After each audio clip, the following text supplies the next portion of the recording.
And I think we do ourselves a great disservice when we speak in economic terms, and we have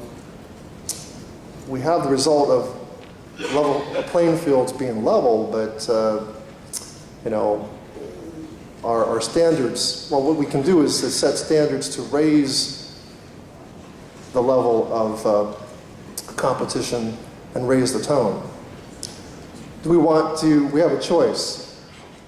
We can either level the playing field downward or level the playing field upward, where what occurs is that cheating is monitored carefully, that state laws that are not always, and I think people would have to admit this, are not always enforced because the state simply doesn't have the resources to enforce them all the time. Project labor agreement helps bring control back to the local agency and local board to be able to monitor and to enforce standards that it sets. That's a definition of local control. We set the standards that everybody must meet, and that's the level playing field that I like to support. And one of the most important things I think this community needs is local jobs. And local jobs are related to this issue of the core workforce requirements. I do admit that many of our non-union shops or open shops will have to change their way of doing business. They will have to adjust. That is an inconvenience. But this very same principle does allow us to enforce this idea of the local hire. I would love to see firms such as Champion Electric, which is run by Glenn Rowden. I'd love to see these firms win out all the time over firms that are from out of the area. I do know that they probably do have a lot of their own employees who live in our own community, who predominate their workforce. But it would be illegal for this board to favor out-of-area local firms versus out-of-area firms. By enforcing a local hire requirement for both local and out-of-area firms, we capture, for those out-of-area firms who do win the bids, we do capture this notion of local hire. That theoretically should, I think, increase the total number of local hires that we are able to put into effect.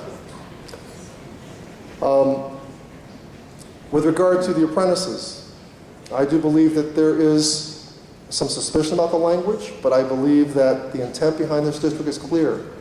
We do not want to discriminate against apprentices based on their affiliation with programs that are union or non-union. It is not discriminatory. We worked hard to create language that would recognize potentially programs that are young and don't have a long track record. We have put in place a provision within the PLA to do that.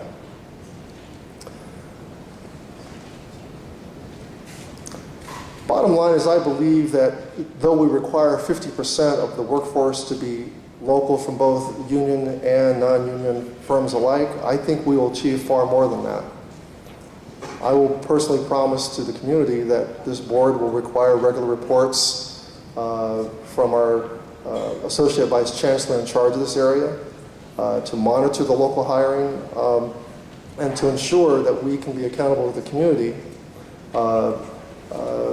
for maximizing and concentrating the benefits of Measure C in this community.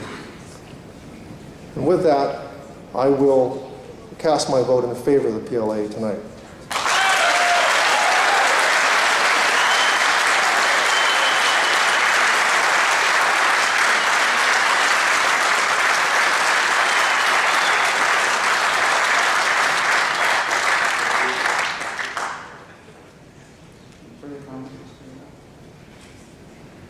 I would like to defer until I hear from the rest of my colleagues.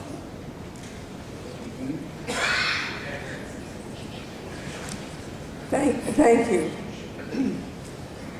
Tonight we've heard both sides, and when I was sitting here listening to both sides, what I heard was you both want to work together, but you have some things you don't agree on.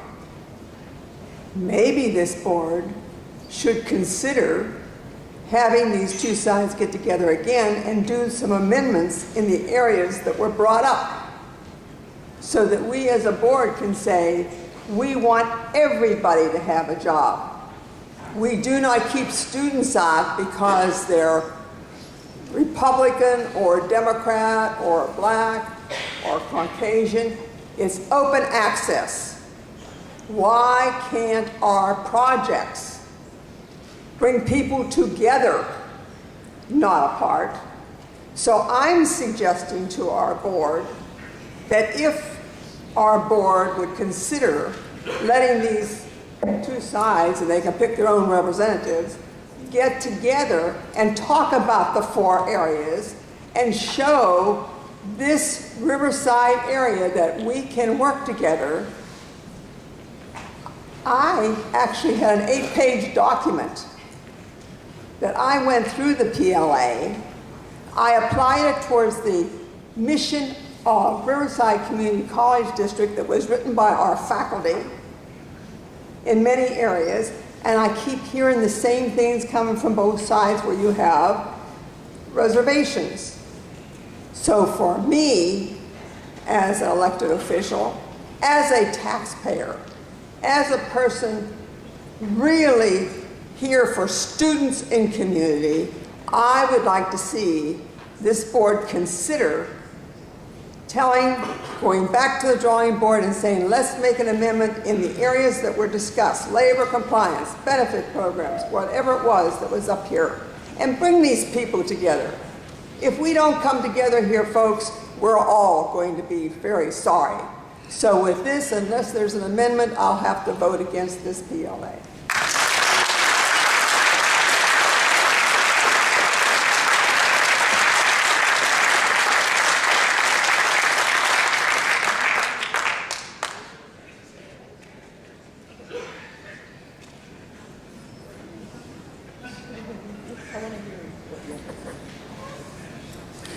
I want to join in my colleagues' comments about being proud to be part of this community.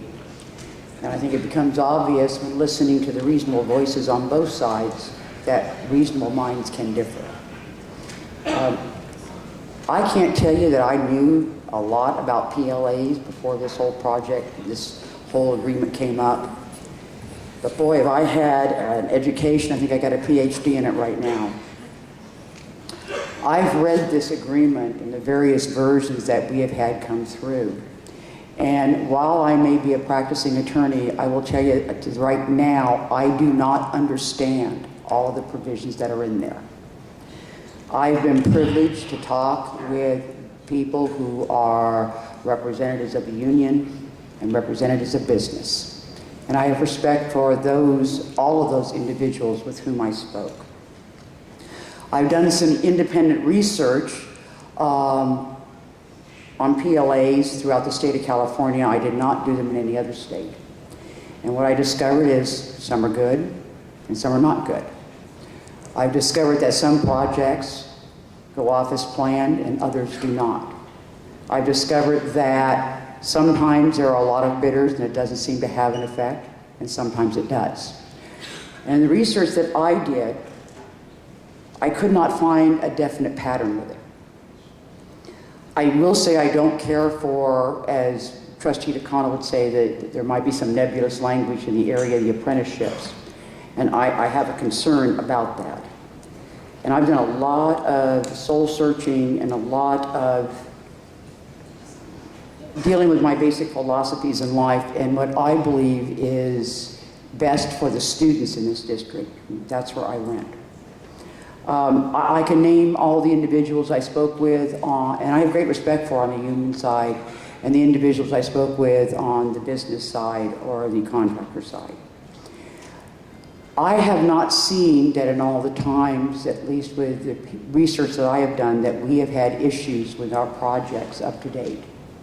I haven't seen that we have had issues with the bidding process up to date in this district.